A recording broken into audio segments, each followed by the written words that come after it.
Na última ministração, o Marcelo me perguntou depois de onde eu tirei que um dos significados de Adão significava aquele que deve se lembrar. E eu respondi para ele, depois de um tempo, quando eu consegui, Bíblia.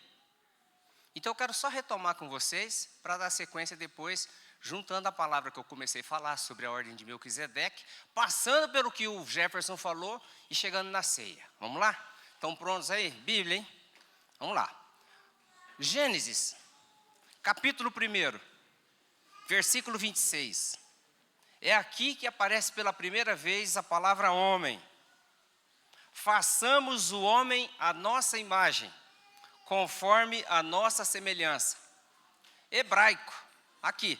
Quando você clicar no hebraico, tomara que você tenha uma Bíblia digital, ou tomara que você tenha uma Bíblia elegante, como essa que o Alcione comprou, que eu também quero comprar mais uma, que eu tenho um monte lá em casa, mas essa aqui é legal, olha aqui, ó. É o Israel que vendeu para você? Cadê Israel, tá aí? Israel, eu quero uma, tá?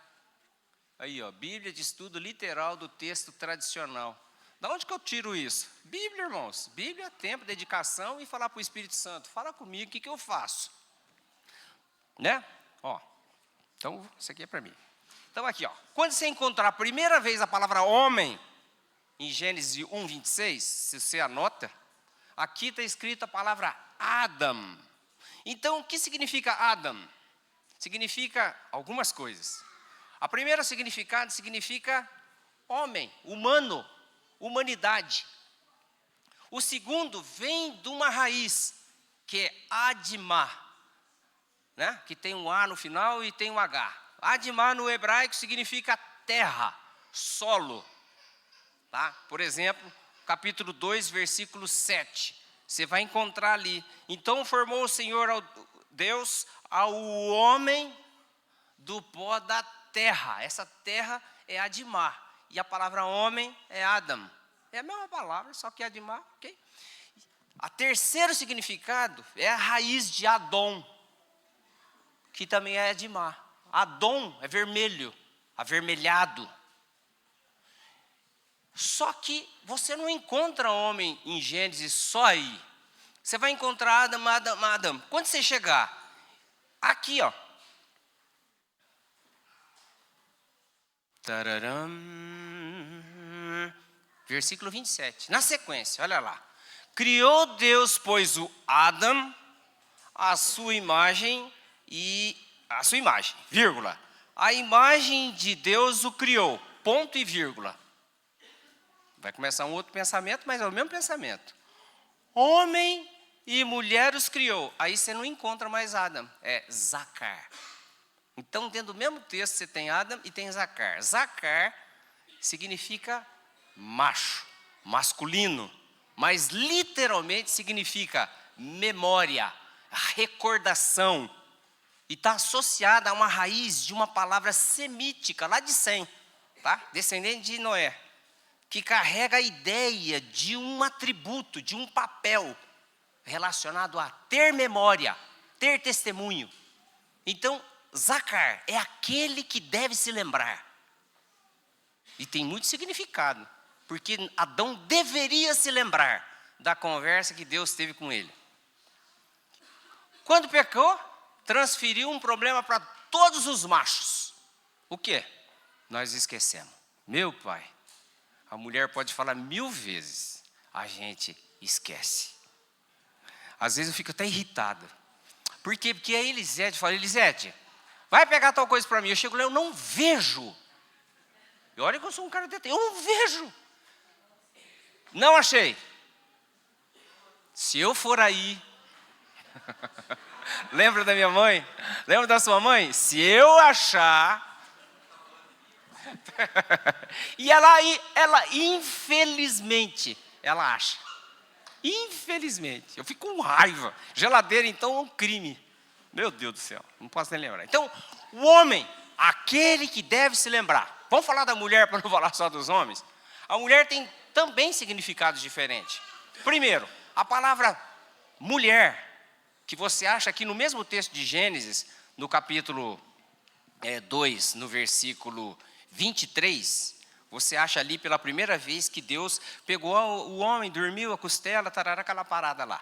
Aí você encontra a palavra mulher. Mulher é uma palavra que eu não sei nem falar em português, porque é a letra I e a letra S. A letra H, a letra A e a letra E. H de novo, então para mim é Isha. Mas eu não sou judeu, né?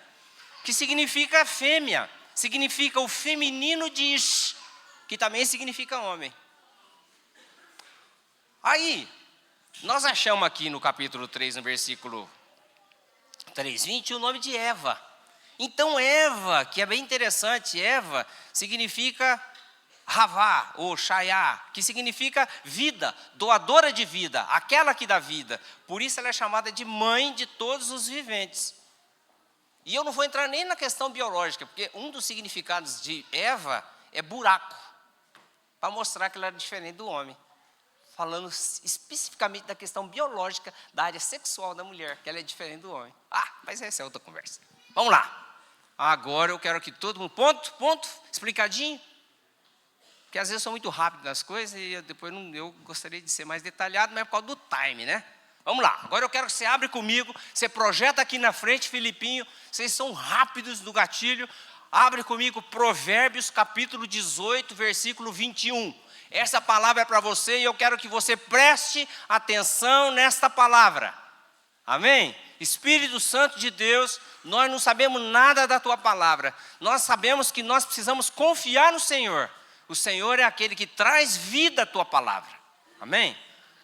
Projeta, por favor, aqui, Provérbios capítulo 18, versículo 21. E você vai ler comigo de maneira que sua mente escute sua voz.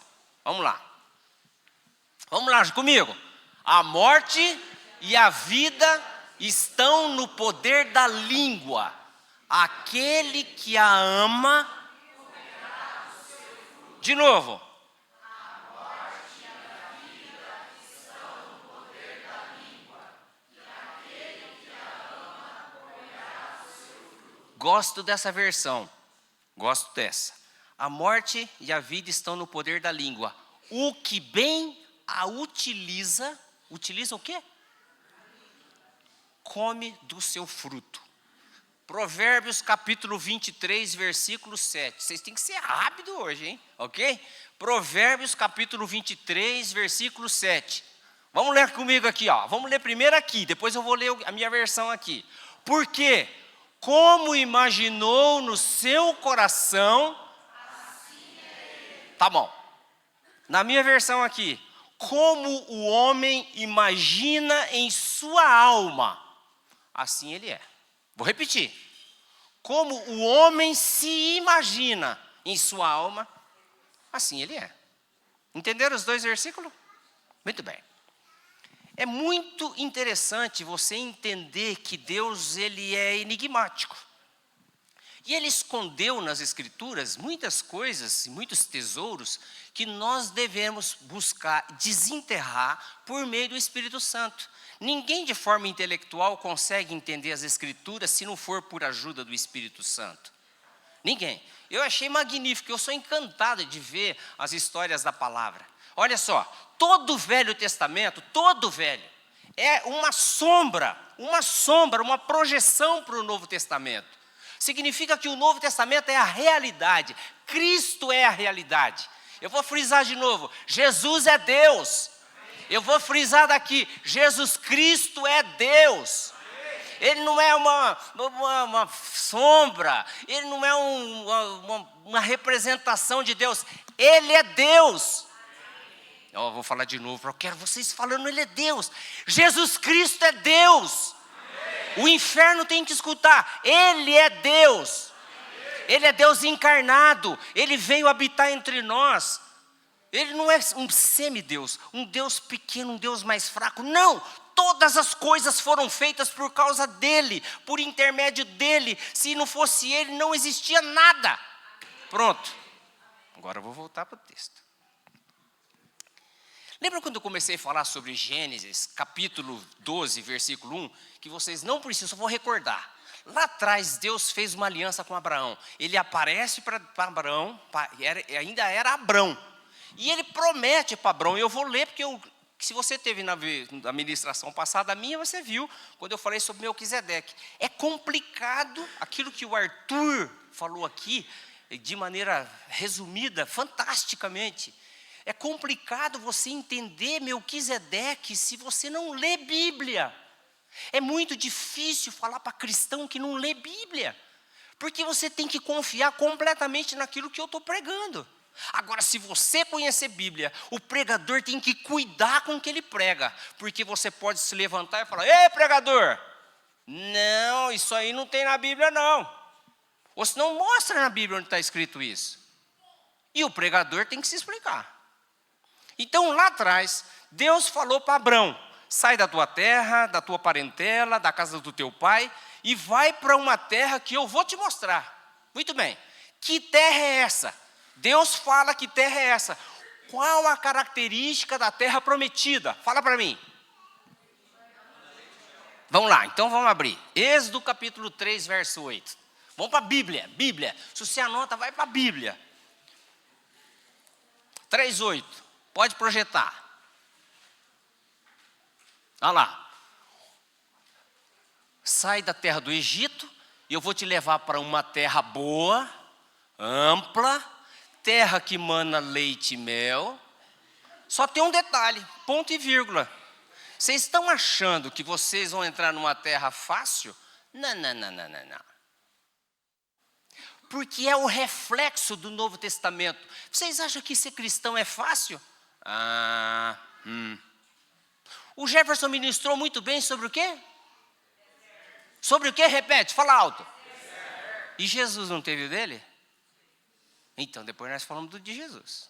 Nós não somos melhores do que nossos irmãos, nem melhor do que Jesus. Todos nós temos o nosso deserto. E a pergunta que você precisa fazer é: que Deus engraçado esse. Depois de 440 anos, ele tira um povo do Egito para deixar o povo morrer no deserto.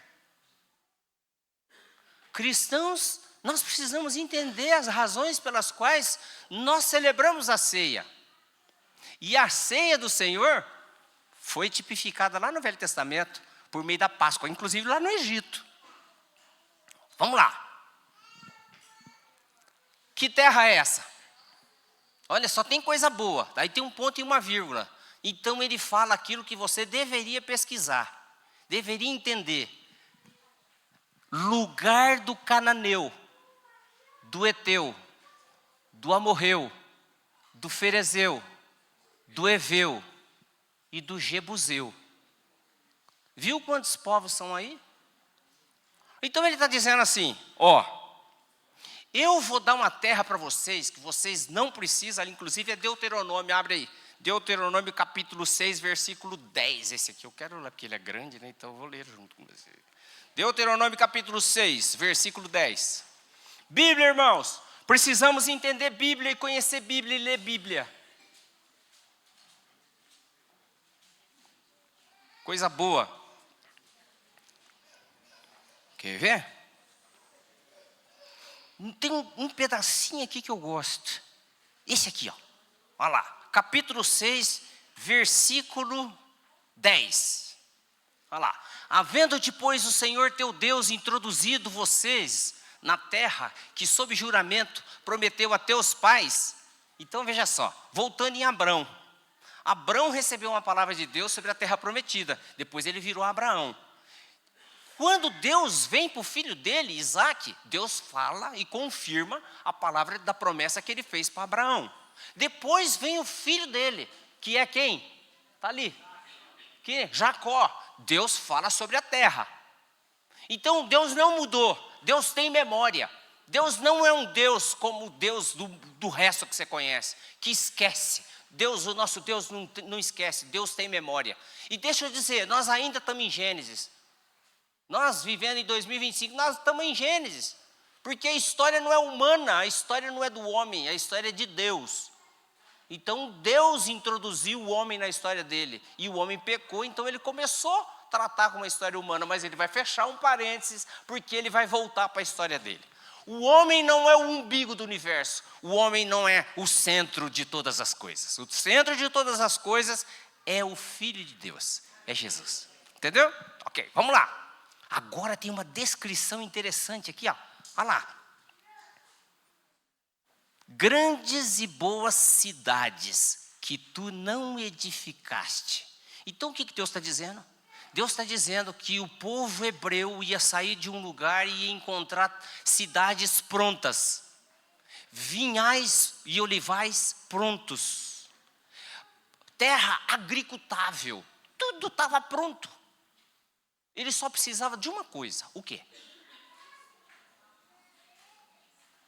Vamos, igreja. Tomar posse, que jeito? Pela fé. Fé em quê? Fé em quê?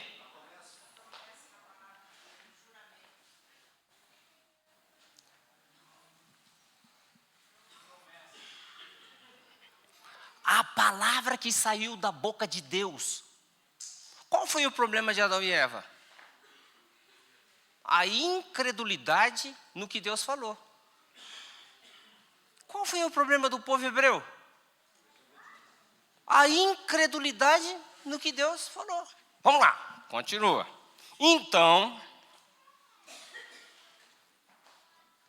Deus fez o povo peregrinar por quantos anos? Às vezes, como cristãos, nós não entendemos. O Jefferson fez uma coisa bem legal. Ele pegou e pôs um mapa. E no mapa ele descreveu da onde o povo saiu do Egito e que volta o povo deu. Mas por que o povo ficou 40 anos para chegar no seu destino? Bom, agora para a gente entender isso, nós temos que entender duas coisas. Deuteronômio capítulo 8, verso 2 e 3, misturado com Números capítulo 13. Eu vou para Números e você no projetor vai para Deuteronômio capítulo 8.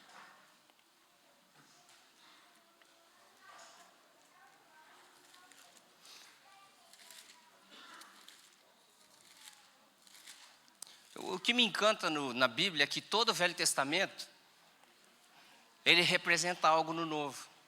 Então, quando a gente vai celebrar a ceia do Senhor, deixa eu dizer, essa é a mesa do Senhor. Eu quero fazer uma observação aqui sobre o que o Alcione falou, que eu acho muito importante que ele falou. Às vezes, irmãos, porque isso, na hora da oferta, isso aqui é maravilhoso que ele falou, está certinho.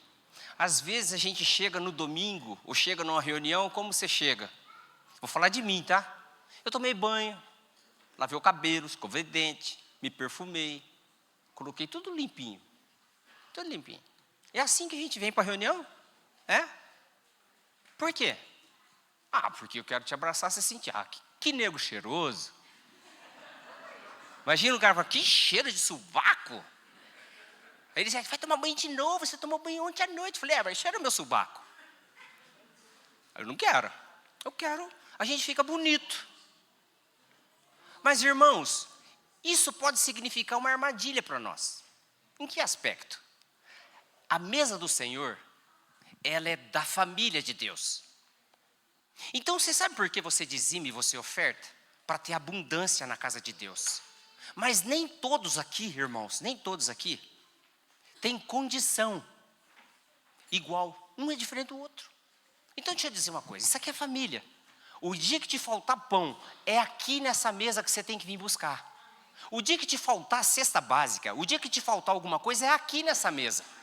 Não fique constrangido por causa da roupa bonitinha, do banho, do perfuminho. Não. Isto é família. Eu não peço que os meus filhos abram a geladeira em casa. Não, eles estão em casa. São casados, mas eles são meus filhos. Você acha que meu filho vai abrir? Pai, dá licença, posso abrir a geladeira? Não, eles são meus filhos. Eu tenho uma secretária em casa que mora com nós Não, ela não mora com nós, né? Ela está com a gente há 27 anos, mais ou menos. 27 anos. Então, ela faz parte da família. Ela começou com a gente, o Arthur, Elisete estava grávida do Arthur.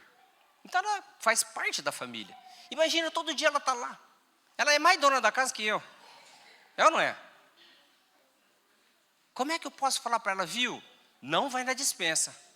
Não pode pegar nada. É ela que faz a comida. Elisete faz sempre também, mas o que eu quero dizer é o seguinte: você é família. Não se intimide de dizer para os irmãos: eu preciso de ajuda. Eu não consigo pagar luz. Eu não consigo pagar aluguel. Não fique com vergonha de falar isso, porque nós somos família. Porque se não for assim, dá licença, eu vou descer desse barco. Não quero uma relação institucional. Eu quero uma relação, eu quero fazer uma família. Eu quero ser família com vocês. Entenderam, né? Vamos voltar aqui. Então, aqui em Deuteronômio capítulo 8, verso 1 e 2, fala assim: cuidareis de cumprir todos os mandamentos que hoje vos ordeno, para que vivais, e vos multipliqueis, e entreis, e possuais a terra que o Senhor prometeu, sob juramento a vossos pais. Vai para o outro. Você vai se recordar de todo o caminho pelo qual o Senhor teu Deus te guiou no deserto. Guarda essa palavra, te guiou no deserto. Estes 40 anos para ti, fala comigo ali, para,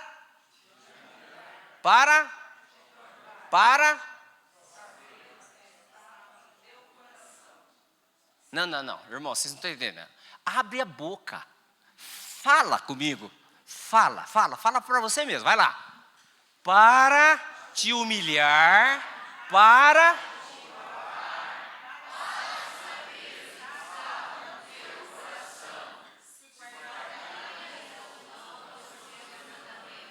passamos pelo deserto e não entendemos, falando assim: Deus, por que eu estou passando por isso? A resposta está aqui. A resposta aqui. Bom, então agora nós vamos lá em Números capítulo 13.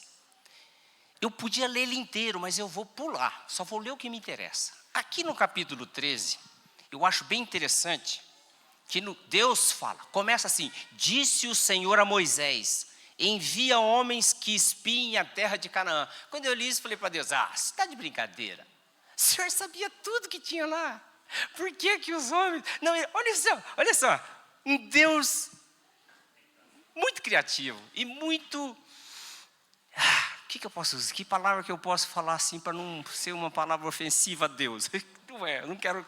Assim, ele é enigmático. Ele já sabe tudo, mas ele provoca a gente. Olha só. Que eu hei de dar aos filhos de Israel, de cada tribo dos seus pais, enviareis um homem, sendo cada qual o quê? Príncipe entre eles. Então não era um Zé Mané. De cada tribo tinha que escolher um príncipe. Certo? Aí que eu achei interessante, enigmático. Quer ver? Muito bem. Aqui. 13 o quê? 8? Isso mesmo. Obrigado. Quem que falou? Você? Obrigado pela ajuda. Olha lá, 13:18. Vede a terra. E como é que ela é? E o povo que nela habita. Se o povo é forte, se o povo é fraco. Se são muitos, se são poucos. Deus sabia tudo. Mas ele faz o povo ir lá para saber. Agora só. Escolher os cabeças dos filhos de Israel. Presta atenção. Foi escolhido, de quem escolheu o versículo 6? De quem? De Judá. E quem escolheu no versículo 8? Da tribo de Efraim. Quem é Oséias? Quem é Oséias, igreja? Aqui, para vocês saberem, versículo 16. São estes os nomes dos homens que Moisés enviou, papapá. E a Oséias, filho de... Moisés chamou de... Então, quando você encontrar Oséias aqui, Moisés trocou o nome para Josué, que significa Jesus é a nossa salvação. Mesma raiz. Deixa eu dizer uma coisa para você. Você sabe quem é Efraim? Vou repetir. Efraim é filho de José do Egito, aquele que foi levado no Egito, de uma cruza, não sei se é uma palavra feia, né? De um casamento entre o José do Egito e uma mulher que ele não escolheu. Quem escolheu para ele foi o faraó, que quis fazer uma moral com o sacerdote que ele tinha. Então, o faraó escolheu a filha do sacerdote, que não era sacerdote do Deus Altíssimo. Pegou a filha do faraó, ou a filha do sacerdote, e deu em casamento a José. Quem era a filha do sacerdote? Uma egípcia. E quem que era José? Um hebreu. Do casamento deles nasceu 2 filhos. Quem? O mais velho, Manassés. E o caçula? Então vocês precisam entender como Deus, de maneira sábia, introduziu a igreja na promessa que ele fez a Abraão. Acha no meio dos 12 filhos, cadê José? Não tem? José entrou com dupla dosagem. José entrou com Manassés e entrou com Efraim nas 12. Porque tiraram Levi, que são os levitas, e tiraram José. Agora, tem que entender o que significa a palavra Efraim. Não vou fazer isso agora, porque eu quero dar sequência. Não vou ficar até 12:30, 1 hora, 2 horas, né? Olha só, Efraim significa duplamente frutífero. Ei, você está lá em Efraim. Efraim significa duplamente frutífero. Fala comigo. Duplamente frutífero. Lá, sabe em Hebreus, quando o autor de Hebreus começa a falar sobre o dízimo, tem uma parte lá que ele fala sobre Levi. E ele fala sobre Melquisedeque. Ele não fala que Levi, ele dizimou por meio de Abraão. Mas Abraão era antes de Levi? Onde que Levi estava? Onde que Levi estava? Aonde? Estava em Abraão. Gente, nós somos muito fracos de memória. Deixa eu explicar. Toda mulher, quem é mulher aqui, levanta a mão. Isso, vocês vieram do homem. Vou repetir. Vocês vieram do homem. Não tem como mudar. Foi da costela de Adão que foi feita a mulher. Agora, quem é homem, levanta a mão. Vocês tudo vieram da mulher. Eu, inclusive, eu. Essa relação bacana. Deus tira do homem a mulher, para tirar todos os homens das mulheres. Bom, não é sobre isso. Um dia que isso é coisa para coisa de casal. Então, deixa eu só concluir. Josué representou a tribo de Efraim, e nós estamos na tribo de Efraim, quando Deus diz, eu te farei mais numeroso do que os peixes no mar. Aleluia. Opa, peixe tem a ver com cristianismo, tem a ver com os pescadores, e tem a ver com a palavra de Jesus, quando ele fala para Pedro, eu farei de vocês pescadores de homens. Não é à toa que o símbolo do peixe é um dos símbolos do cristianismo, que significa ictus. Jesus Cristo, Filho de Deus Salvador. Tem toda uma relação, maravilhosa relação. Vamos voltar aqui? Você é da tribo de Efraim. Você nessa vigia, nessa olhada, você estava sendo representado por quem? Josué. Agora vamos ver o comportamento desse pessoal. Eles ficaram 40 dias espiando a terra, e eles vieram com um relatório. Como é que foi o relatório? Juntou todo o povo de Israel, certo? Mas antes de juntar, eu quero fazer uma observação aqui. Olha aqui. Versículo 23. Depois vieram até o vale de Escol, e dali cortaram um ramo de vide com um cacho de uvas, a qual trouxeram 2 homens numa vara, como também romãs e figos. Deixa eu te perguntar, que tamanho é esse cacho de uva que precisou 2 homens carregar com um pedaço de pau, uma vara? Que tamanho é esse cacho de uva? Então veio agora o relatório dos espias. Vamos lá. Versículo 27. no fim do versículo 26, depois de juntar toda a congregação, deram-lhes conta a eles e a toda a congregação e mostraram o fruto da terra. Mostraram o tamanho do cacho de uva, as romãs, mostraram os figos, mostraram o que eles trouxeram. Agora o relatório. Relataram a Moisés e disseram: fomos à terra a que nos enviaste. E verdadeiramente, e entre parênteses assim, o que Deus falou é verdadeiro. Mana, leite e mel. Esse é o fruto da terra. Versículo 28. Cuidado com a sua língua. Cuidado com a sua língua. Vou dizer para você, a língua é um problema sério no corpo, porque é um veneno ou uma bênção. Cuidado com o que sai da sua boca, porque eles disseram, é fato, dá uma olhada no fruto, dá uma olhada no que tem lá. 28, acompanha aí comigo, Filipinho. O povo, porém, que habita nessa terra é poderoso e as cidades muito grandes e fortificadas. Calma, eu vou ficar só aqui. Você sabe o que significa porém? Na língua portuguesa, é uma conjunção adversativa. O que significa? Adeuci, gostei da comida, obrigado. Mas, porém, pronto. Tudo aquilo que ela fez, que eu falei que era bacana, caiu por terra. Alessandro, você ficou bem com essa barba, com esse cabelo branco. Porém, quando alguém falar porém para você, tudo que falou para você, desconstruiu. Porém, é oposição ao que foi falado antes. Berté, você tá chique. Porém, pronto. Toda a elegância dos Estados Unidos foi embora. Não adiantou gastar $500 lá que já era. Olha só. Vamos ver vamos ver o relatório desses espias.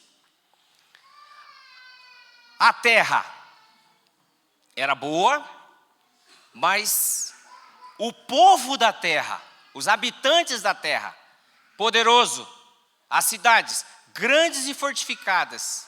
Aí agora nós vamos entrar num outro lugar. Também vimos os filhos de Enaque.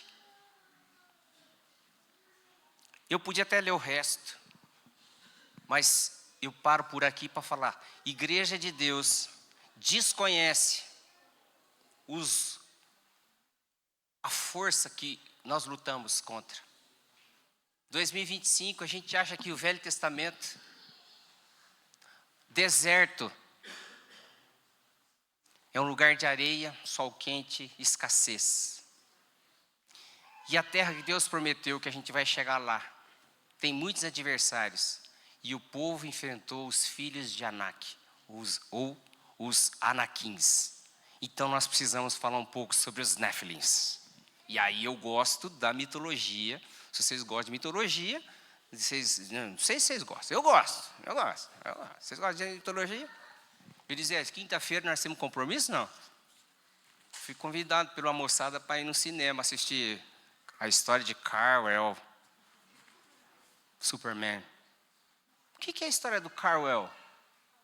Contei hoje para o Pedro Aragão até falou para mim, o Pedro Aragão é muito inteligente, você é do meu naipe, eu gosto de você, Pedro. Kal-El, o que é El do nome do Superman? Da onde ele vem? Ele vem de fora, é um herói que vem de fora, criado por uma família de humanos. Se você pegar a letra EL, é lá dos cananeus. Os deuses dos cananeus, o pai de todos os deuses era El, casado com Azera, que é pai de Baal e de todos os demônios que tem. Mitologia com mistura de fé, porque aquilo era prática. Se eu trazer tudo aquilo que está lá no Velho Testamento os deuses que estão hoje, nós encontramos a Pombagira, Iemanjá, o Zé Pilintra, tá tudo que tem hoje é os mesmos deuses do passado, não mudou nada. Quem é Dagon? Quem é Mamon? Pronto, se eu for lá pegar Mamon, eu vou falar assim, você é apegado ao dinheiro? Deixa eu dizer para você, você serve a Mamon, esse é teu Deus.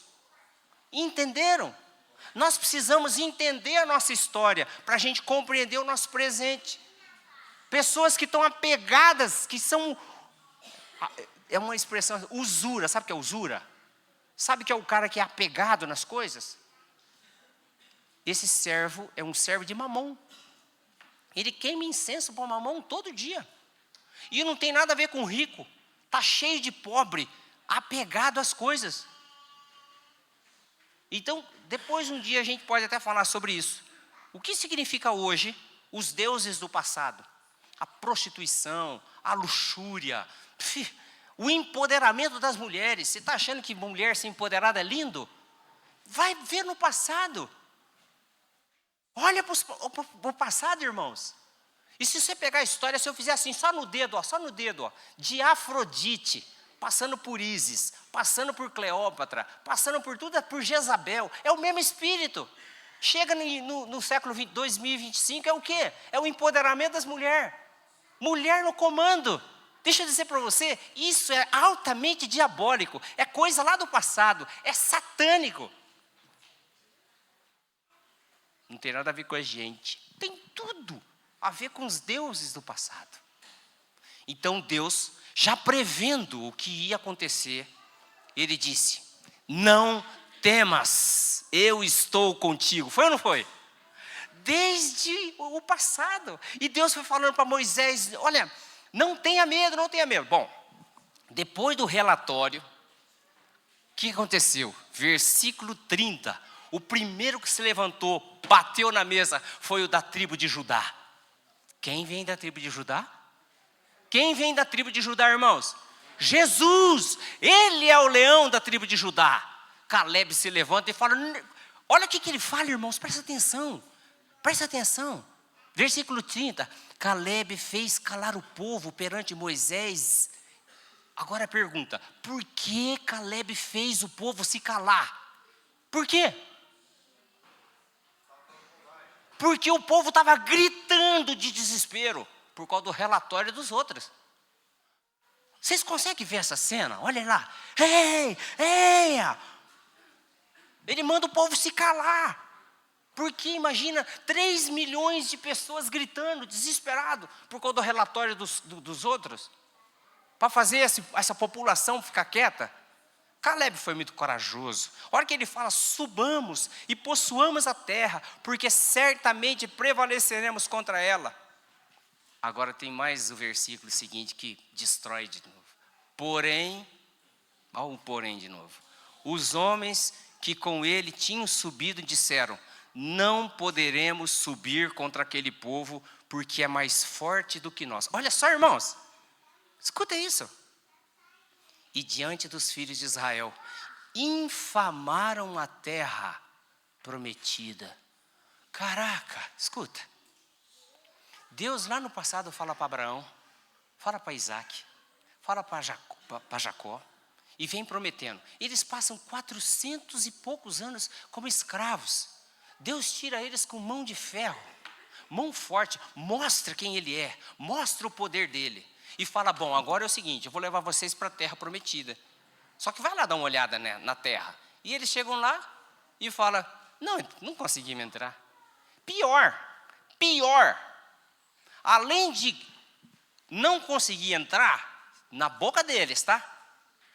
Olha lá, versículo 32. E diante dos filhos de Israel infamaram a terra que havia espiado, dizendo, a terra pelo qual passamos a espiar, é terra que devora os seus moradores.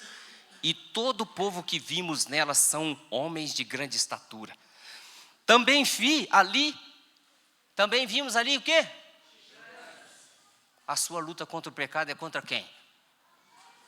Contra quem? Irmãos, todo dia eu tenho que lutar contra gigante. Cada dia é um diferente. Cada dia, cada dia. Você não luta contra gigantes? Luta. Só não sabe quem são eles. Você põe só até o nome. Usura, luxúria, prostituição. Põe nome. São gigantes, simbolizados aqui por pessoas reais, por gente real. Olha aqui. Continua. E todo o povo que vimos nela são homens de grande estatura. Também vimos ali gigantes, os filhos de Anak, são descendentes dos gigantes. Agora que eles se mataram. E éramos aos nossos próprios olhos como gafanhotos, assim também o éramos aos seus olhos. Lugar de gafanhoto é no deserto. Toda aquela geração morreu no deserto. Por isso, Deus falou assim, então eu vou fazer segundo a palavra de vocês. Vocês não entrarão na terra que eu prometi. Os filhos de vocês, os inocentes, de 20 anos para baixo, vão entrar. Sabe o que eles disseram? Os nossos filhos serão por presa. É melhor a gente voltar. Eu nem vou ler o resto. Sabe o que eles fizeram? Levante capitães dentre o povo, para levar o povo de volta para o Egito. É irracional. Eles queriam voltar, atravessar o Mar Vermelho de novo, para servir. Deus falou, saiu da boca de vocês. Vocês todos vão morrer no deserto, porque vocês não creram na minha palavra. Os filhos de vocês, que vocês estão dizendo que vão ser presa, eles vão entrar, mas vocês não entram. E vou dizer, são eles mesmos que vão matar esses gigantes que vocês viram.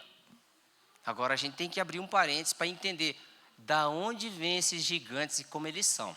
Para isso, nós precisamos ir em Gênesis capítulo 6. E eu vou muito rápido, para dar tempo, porque eu quero muito compartilhar com vocês isso, mas isso é um assunto longo, compridão, para vocês entenderem a ordem de Melquisedeque. Gênesis capítulo 6. Lembra antes de Noé? Capítulo 6. Como se foram multiplicando os homens na terra, e lhes nasceram filhas, vendo os filhos de Deus, e aí, os filhos de Deus aqui, eu vou ler, depois eu falo, tá? Vendo os filhos de Deus, que as filhas dos homens eram formosas, tomaram para si mulheres, as que entre todas mais lhe agradaram. Então disse o Senhor, o meu espírito não agirá para sempre no homem, pois este é carnal. E os seus dias serão 120 anos. Aqui Deus, ele coloca um limite no tempo do homem viver. 4. Ora, naquele tempo havia gigantes na terra. E também depois deles, quando os filhos de Deus possuíram as filhas dos homens, as quais lhes deram filhos, estes valentes, entre aspas, varões de renome na antiguidade, foram valentes, varões de renome na antiguidade. Viu o Senhor que a maldade do homem se havia multiplicado na terra e que era continuamente mal todo, enfim, aí você pode ler. Bom, eu quero falar só sobre os Néfilins. Quem eram os Néfilins? Aí sim, aí era uma cruza dos anjos caídos com as filhas dos homens. Tem uma defesa de um grupo de gente que fala que não são os anjos caídos. Mas eu creio na etimologia da palavra, Néfilins são resultado de cruza de anjos caídos com humanos, com as mulheres, filhas dos homens. Agora, eu não vou nem entrar aqui num detalhe mais profundo, mas lembra que Jesus falou assim sobre o fim, como foi nos dias de Noé? Uma das razões pelas quais Deus destruiu o mundo por dilúvio foram gigantes. Como atravessou depois do dilúvio para chegar onde chegou aqui, não sei te explicar. Tem várias teorias, eu não quero entrar nisso. Só quero dizer para vocês que os gigantes é uma coisa absurda, é uma coisa fora do limite da nossa compreensão. Agora, Como a gente pode entender mais sobre isso? Eu acho que a igreja tem que saber isso, a igreja tem que pesquisar isso, e a igreja tem que entender isso. Como é que apareceu, por exemplo, se você pode observar lá em Deuteronômio capítulo 2, que são esses que eles enfrentaram. Como que apareceu o cara que nasceu com 6 dedos no pé, 6 dedos na mão? Quem gosta de cama grande aqui? Gosta de dormir em cama grande? Você, Clodoaldo, pequenininho desse jeito? Você fica nadando para... Ele se bate muito à noite? Então, por que você quer cama grande? Quem tem cama bem grandona aí? Mas a tua cama não é, Alessandro, 4x2, né? Então o cara era uma cama de ferro, 4x2. É a cama de um cara só. Quando vocês encontrarem na Bíblia, igual vocês vão encontrar Og, Seom, os reis dos amorreus, o rei... Esse povo era tudo descendente de gigantes. Aliás, vamos lá, vamos dar sequência lá. Deuteronômio capítulo 2. Muito bem. Deuteronômio é muito bonito, porque Deuteronômio fala a respeito, Moisés está escrevendo ali as últimas coisas tal, e Moisés explica para eles, aqui tem toda a história da luta deles. Moisés fala assim, por culpa de vocês eu não vou entrar na terra prometida. Eu deveria entrar, mas Deus falou para mim que eu não ia entrar, e a culpa é de vocês. Deus se indignou com vocês e comigo. Quando você chega no capítulo 2, você vai encontrar assim, ó. Capítulo 2, versículo 7. Pois o Senhor teu Deus te abençoou em toda a obra das tuas mãos. Ele sabe que andas por este grande deserto. Estes 40 anos o Senhor teu Deus esteve contigo. Coisa nenhuma te faltou. Moisés foi relembrando o povo que Deus nunca deixou eles no deserto. Embora tivesse levado eles no deserto, e eles andaram 40 anos por culpa deles, da incredulidade deles. E aqueles 10, dos 12, 10 morreram de praga. Eles morreram no mesmo dia que eles falaram. Só que curioso, quando os caras morreram no mesmo dia, sabe o que aconteceu? Pode ir lá ler, eu não vou ler. O povo, aqueles que estavam tudo chorando, desesperado, e queria matar todo mundo, queria matar Moisés, queria matar Arão, queria matar tudo. Se levantaram, se armaram no outro dia. Não, agora a gente sobe a montanha e a gente vai vencer. Moisés falou, não suba, porque Deus não vai com vocês. E adivinha o que aconteceu? Subiram. O que significa para nós? Quando Deus falar, obedeça. Às vezes a gente não obedece. Aí quando Deus fala, bom, agora é o seguinte, não vou mais. Não, agora eu vou. Você vai se dar mal. Quando chega aqui, em Deuteronômio, começa a falar, versículo 10, os emins habitavam nela, povo grande, numeroso e alto como os anaquins. E também eles foram considerados refaíns, como os anaquins. Você vai encontrar, versículo 20, você vai encontrar outros nomes, como zanzumins, tudo descendente de gigantes. Irmãos, eles eram tão numerosos e tão grandes, e tinha uma cidade que era uma cidade de refúgio, porque os homens começaram a caçar os gigantes, porque os gigantes eram uma ameaça. O nome da cidade era Gate, porque os filisteus tinham uma Pentápolis. Pentápolis é de penta. Tinham 5 cidades muito importantes na época dos nossos queridos hebreus aqui. Uma das cidades era Gate. E essa cidade Gate, da onde veio quem? Golias, que o nosso irmão Davi matou com uma pedra. E é muito interessante, porque número na Bíblia tem significado. Satanás também é um sujeito que gosta de cabala. Então, ele tinha sempre números iguais. 5. Foi Davi, depois de toda aquela história que vocês conhecem, lá no riacho, e escolheu o quê? 5 pedras. Precisou das 5? Não, só uma já matou, já derrubou o gigante.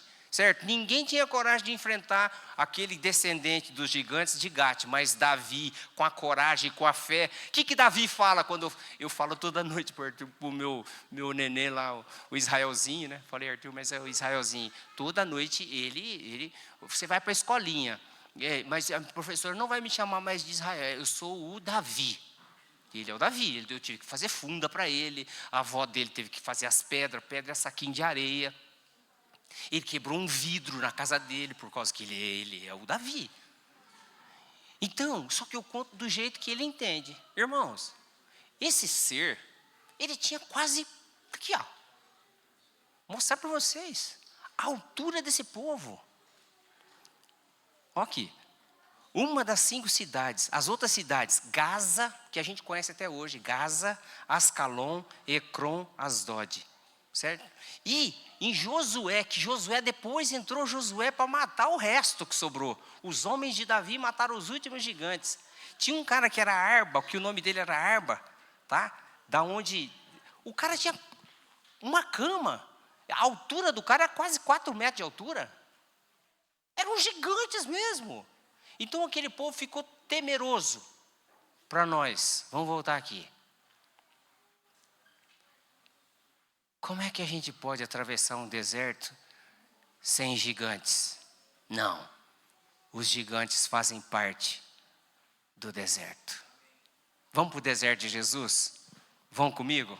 Eu pulei, para falar para vocês que nós temos um sumo sacerdote. Nós não precisamos entender tudo, nós só precisamos confiar. Escuta, nós não precisamos entender tudo. Nós só precisamos confiar no nosso sumo sacerdote. Ele venceu todos os gigantes e toda a linhagem dos Néfilins, antes dos Néfilins, os pais dos Néfilins, ele já destruiu. Quando a Bíblia fala por Paulo, ele destruiu os principados e as potestades, as hostes e os governos deste mundo tenebroso. O mundo espiritual. Eu gosto muito de ver a tentação de Jesus. Vão comigo, vem. Mateus.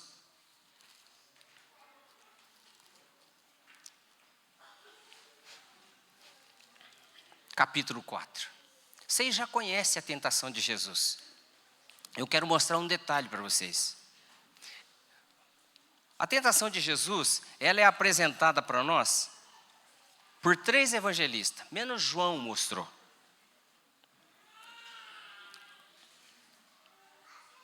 A tentação de Jesus em Mateus começa assim. A seguir foi Jesus levado por quem? Quem levou Jesus ao deserto? Para quê? Que eu e você são melhor que Jesus? Nós precisamos de deserto. Se a gente não tiver deserto, a soberba, ela enche a nossa vida. A gente se acha. Por muito menos a gente dá carteirada.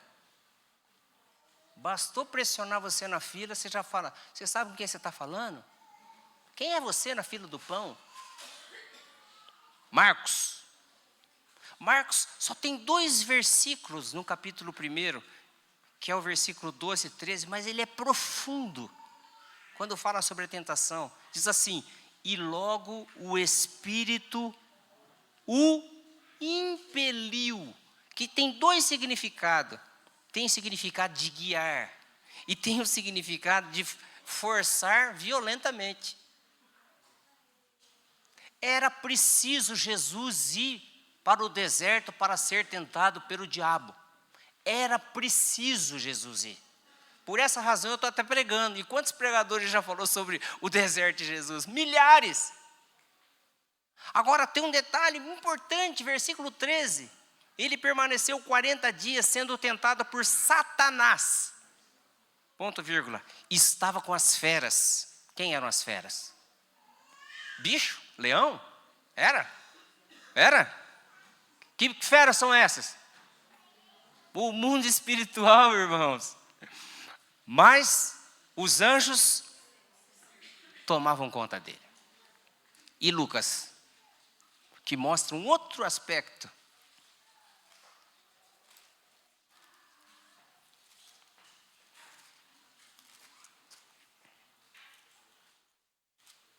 Capítulo 4 de Lucas.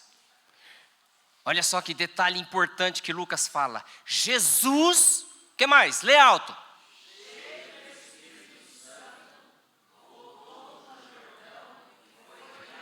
Pelo mesmo Espírito. Pronto.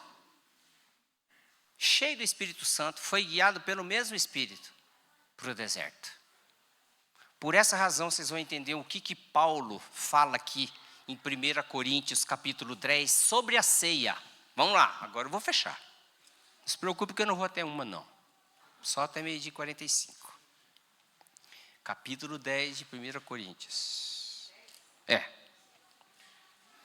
Veja só, você fala, mas o que eu entendo? Eu não quero o Novo Testamento. Por que eu quero ler o Velho Testamento? Eu não entendo nada. Entende sim. Sabe quem te ensina? O Espírito Santo. Sabe por que a igreja precisa estar em comunhão e a gente precisa conviver? Porque nós não temos os mesmos talentos. Deus repartiu a cada um do seu corpo conforme Ele quis. Então nós aprendemos uns com os outros. E não tem ninguém aqui nesse lugar que é suficientemente capaz e cheio, que não possa falar, eu não preciso de você, barba branca. Aliás, eu preciso tanto de vocês estão tão longe, né? Mas eu fiquei muito triste ontem, quando eles mandaram uma fotinha, que você estava ali, em Toledo, e eu aqui, dando milho aos pombos. Quer comprar chácara, né? Não, eu fiquei meditando na palavra, para você escutar hoje, viu?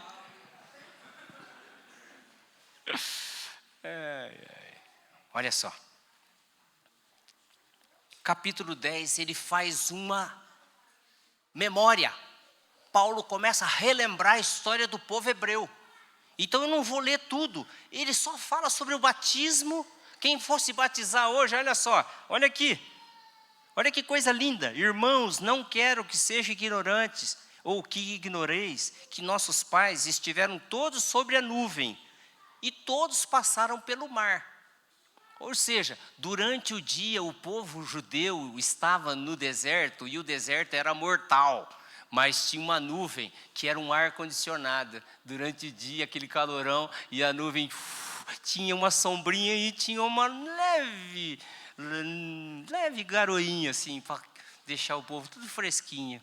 E à noite, o deserto é um gelo, então tinha aquela mesma nuvem se transformava numa nuvem de fogo, como uma coluna de fogo, e esquentava o ambiente, que nem lá na casa, que nem na casa do Bim e da Karine. Na terça-feira a gente foi lá, teve uma coisa maravilhosa lá, e aí chegamos lá, que lugar grande, falei, vai estar um gelo. Cheguei lá, estava uma delícia. Eles têm um aquecedor grandão assim, aqueles aquecedor de hotel. E aí, com um botijão de gás ligado, o ambiente estava quente. Imagina à noite, para aquecer mais de 3 milhões de pessoas, o poder de Deus. Olha, escuta. Você não consegue esquentar um ambiente que é do seu quarto para dormir. Você tem que fazer 1000 coisas.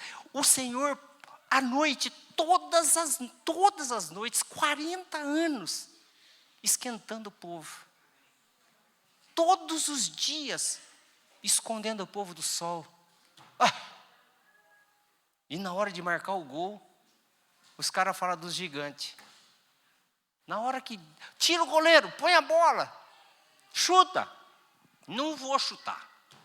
Eu não vou entrar na Terra Prometida porque as cidades são fortes, são edificadas, é muro alto.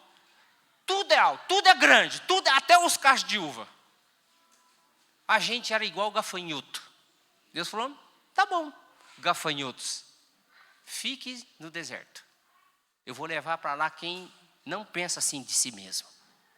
Então, na língua, o poder está aí, na sua boca, vida e morte. Por isso que eu gosto quando a palavra diz assim, quando começa a falar de pecados, nós humanos, a gente tem uma balança moral, e a gente coloca nessa balança moral os pecados que a gente acha que são mais ofensivos. Mas Deus diz que Ele abomina a língua que causa divisão entre os irmãos. Então, Deus odeia pecados, mas Ele abomina a língua. Por quê? Porque a língua é capaz de matar. Lembra quando Jesus fala assim, está escrito, não matarás? O que Ele fala? Eu, porém, vos digo. O que Ele fala? O que Ele fala? Se você falar mal do teu irmão, você já matou ele no coração. Viu? Como a língua é um problema? Bom, voltando aqui. Capítulo 10, que eu vou para a ceia. E ele começa a falar coisa muito linda, falando que Jesus era a pedra, versículo 4.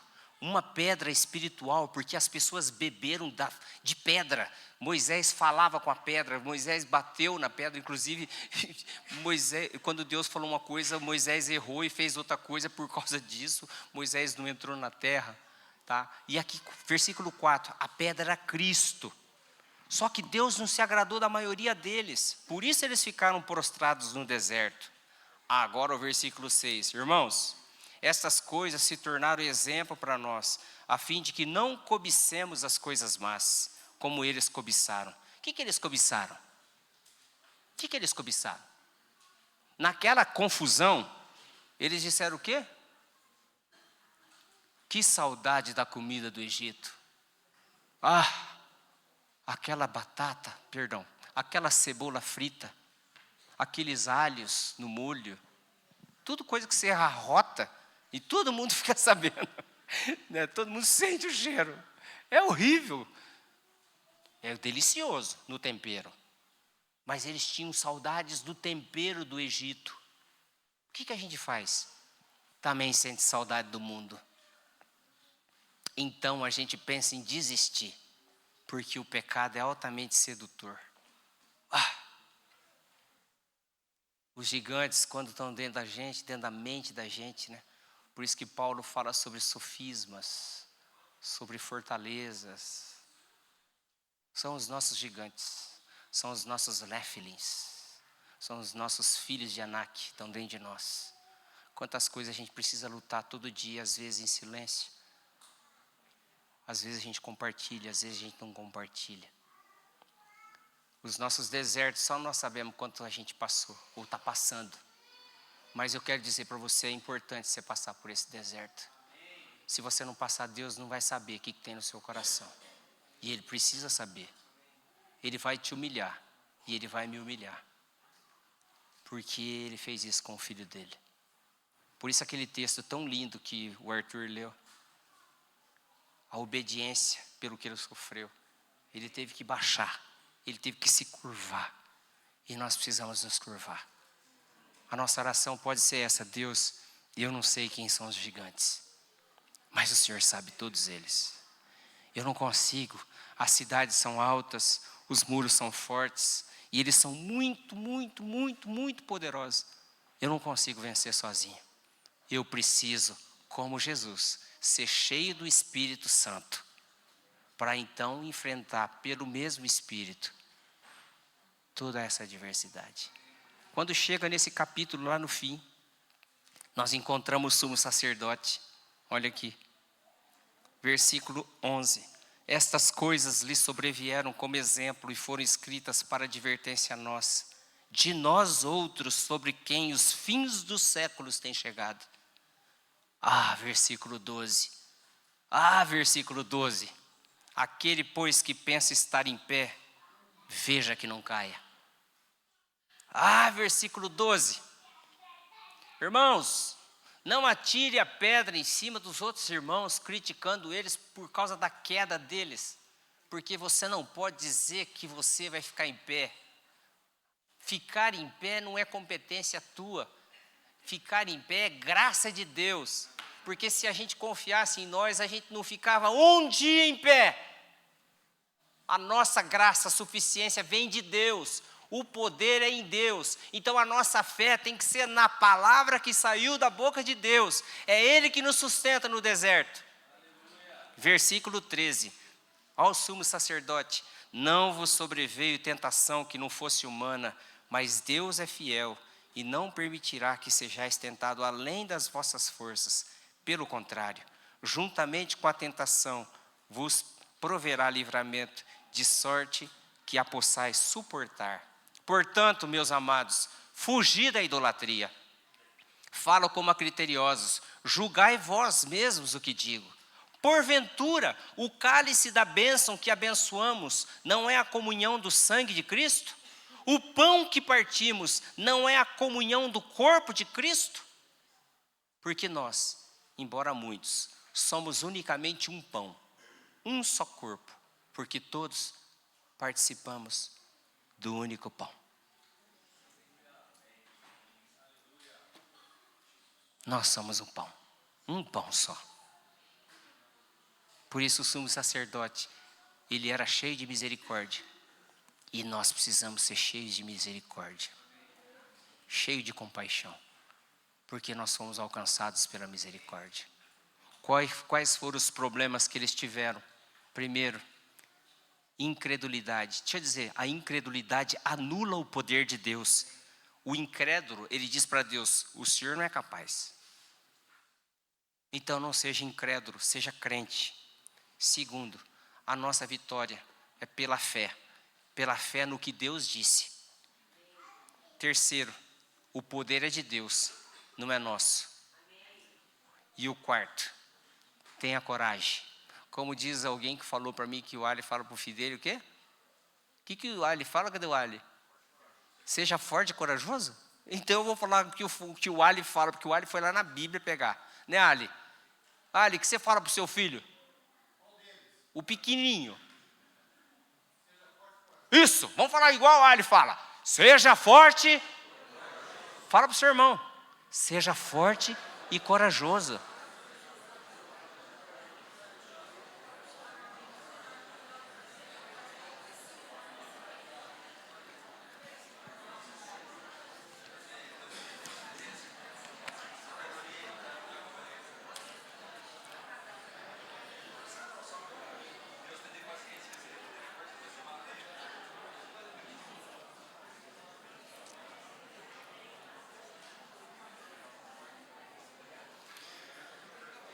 Eu quero dizer para você, irmão, que nós temos um sumo sacerdote.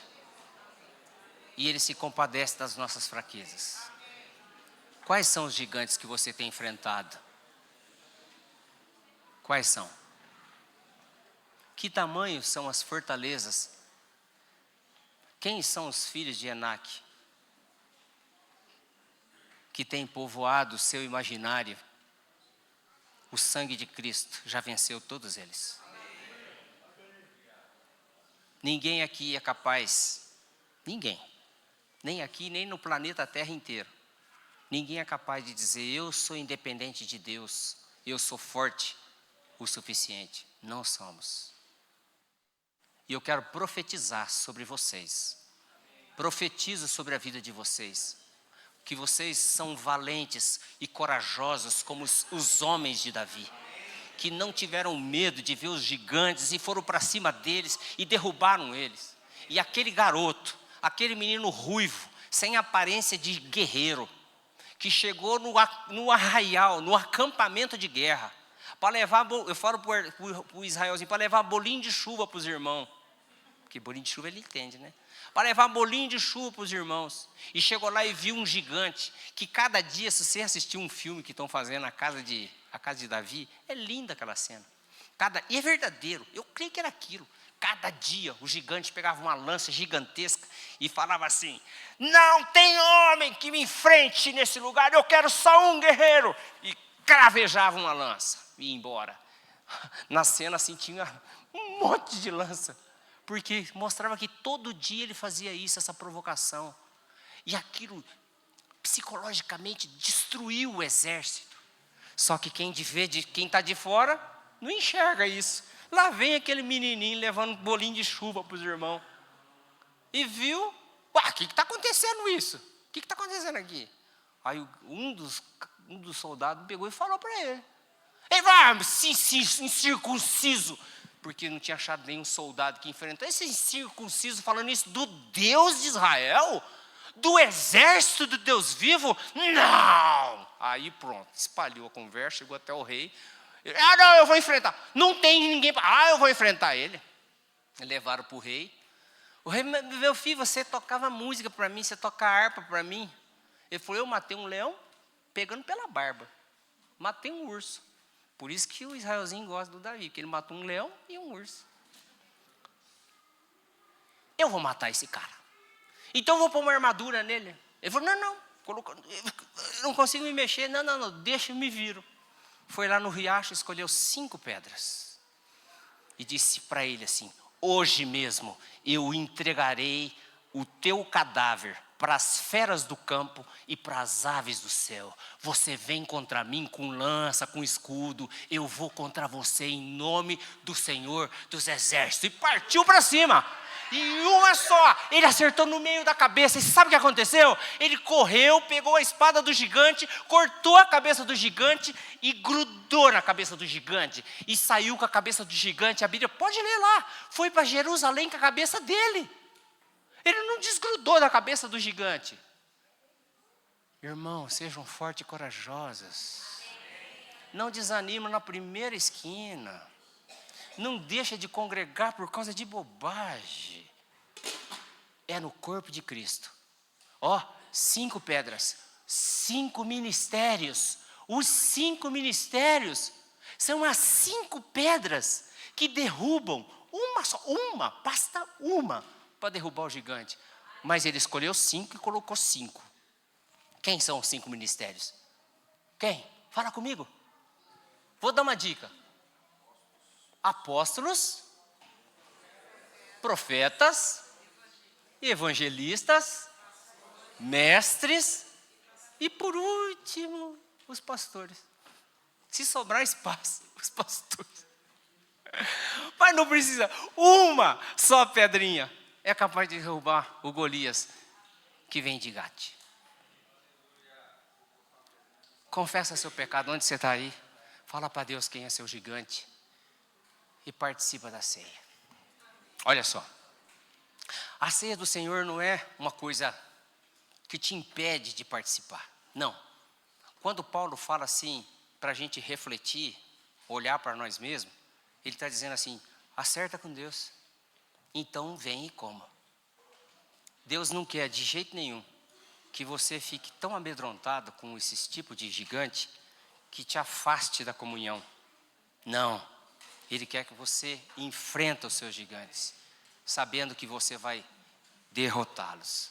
Não por causa da sua força, mas por causa do Espírito Santo de Deus. O Espírito Santo de Deus é o nosso guia nesse deserto, nessa nossa travessia, como peregrinos na terra. É o Espírito Santo que vai nos conduzir de volta para a casa do Pai. Sabe por quê? Porque Jesus Cristo, Ele foi pregado no madeiro e o sangue dele foi derramado no nosso lugar.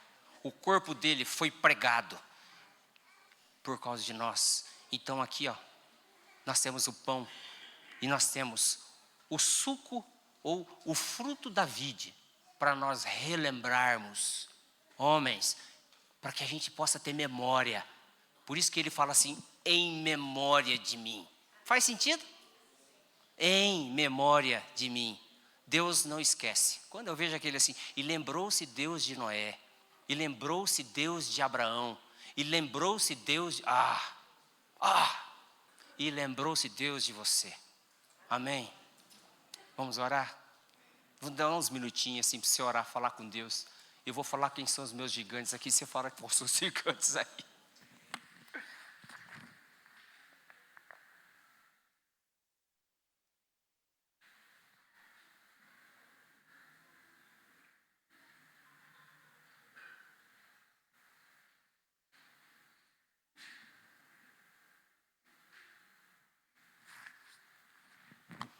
Você viu o primeiro versículo que eu li de Provérbios? Tem vida. A língua tem um poder de vida. Quando você estiver pegando aqui a sua porção de pão, e o seu suco, espere pelo outro irmão. Então você profetiza sobre o seu irmão. Profetiza a vida. Ora por ele, abençoa ele, ela, abençoa. Fora eu, quem está lutando contra gigantes aqui? Levanta a mão. Seja forte e corajoso. Quem luta contra gigantes? Eu quero dizer que você não está sozinho. Eu estou lutando com gigantes, eu quero dividir. Eu luto contra os teus gigantes e você luta contra os meus. E juntos, irmãos, nós vamos vencer os gigantes. Porque quem vai lutar por nós é o Espírito Santo. A gente só precisa ter a coragem de Davi. Não tenham medo. Confie na palavra que sai da boca do Senhor. E ontem, quando eu estava preparando essa palavra, eu lembrei de tanta gente. Primeiro eu lembrei de mim mesmo. Eu fui lembrando de irmãos. Lembrei do Pedro, lembrei de irmãos que lutam contra gigantes. Lembrei da Taimara. Não tenham medo. Amém? Está pronto para a gente celebrar com alegria a vitória que Jesus teve por nós. É Ele que venceu. Amém? Arthur. Amém, Arthur? Arthur, parabéns pelo que você fez. Foi especial. Tocou bem. Pode vir. Vamos. Vamos, irmãos. Vem. Eu vou chamar o senhor aqui, o Marcão aqui. Vem cá, a Alessandra também. Nossos irmãos que são. Vem aqui, vai ficar com a gente aqui. E eu quero chamar você para vir. Forma uma fila aqui para a gente. Seja forte e corajoso.